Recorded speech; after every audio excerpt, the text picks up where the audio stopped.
He's a first down machine so far. This guy's been getting unbelievable volume. What's going to be inside this rookie report, man? What can we look forward to? Look at the release. There's your separation. Great route. Stutter and go. Gets by clean. That is unbelievable. Maybe the greatest catch I've ever seen. We got the rookie report coming out. Do you want to give us a little taste? What's going to be inside this rookie report, man? What can we look forward to?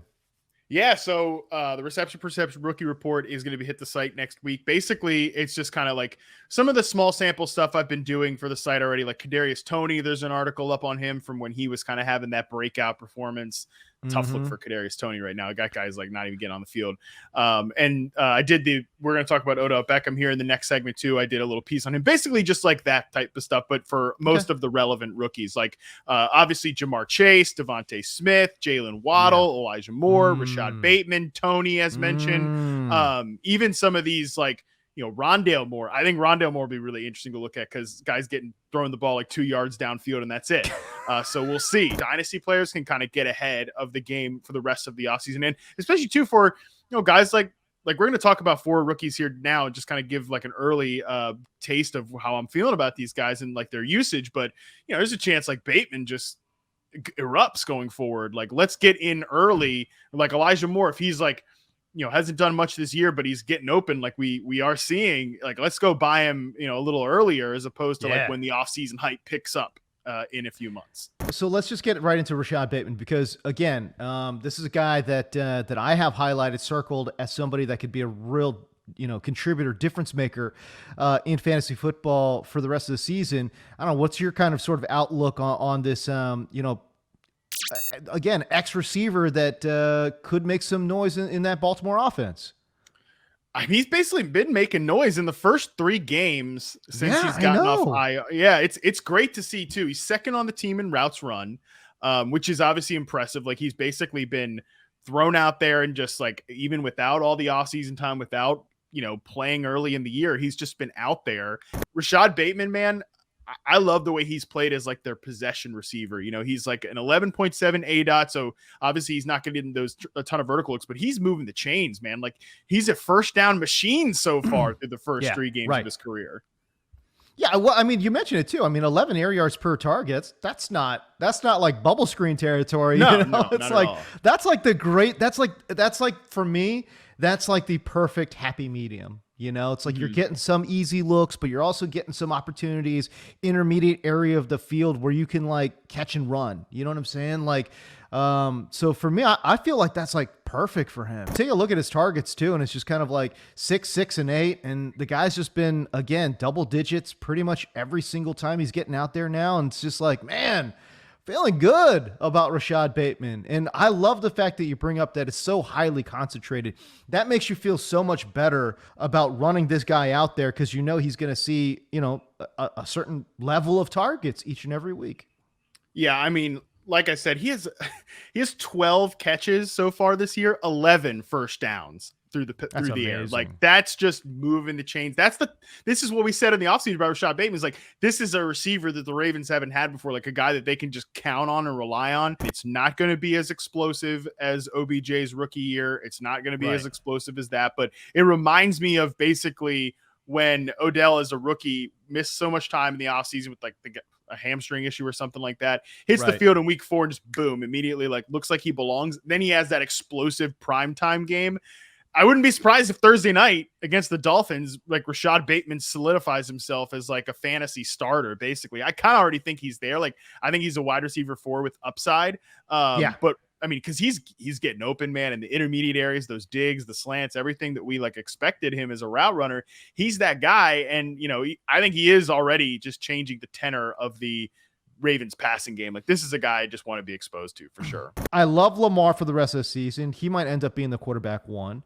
And so long as he's throwing 41 damn times a game, sign me up for a Hollywood Mark Andrews and Rashod Bateman, man.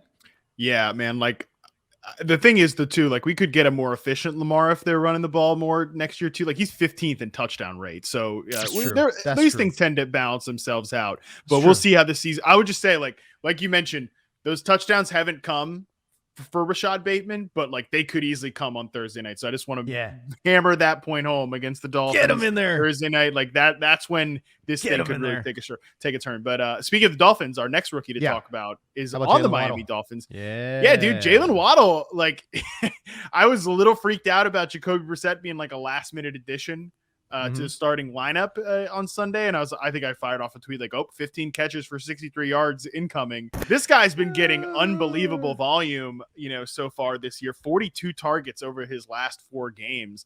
And I think that Jaylen Waddle is an every week starter right now for sure. But I think even honestly in half PPR though, like, he just if he's going to, approach like 8-9 catches a week, like he's gonna be in that area, especially like his yardage total has started to get a little less embarrassing than it was in the first few weeks. So I think that's starting to catch up a little bit. I've really liked also just from on film perspective, I really like what I see from Jaylen Waddle to the point like I think they're gonna probably change quarterbacks next offseason.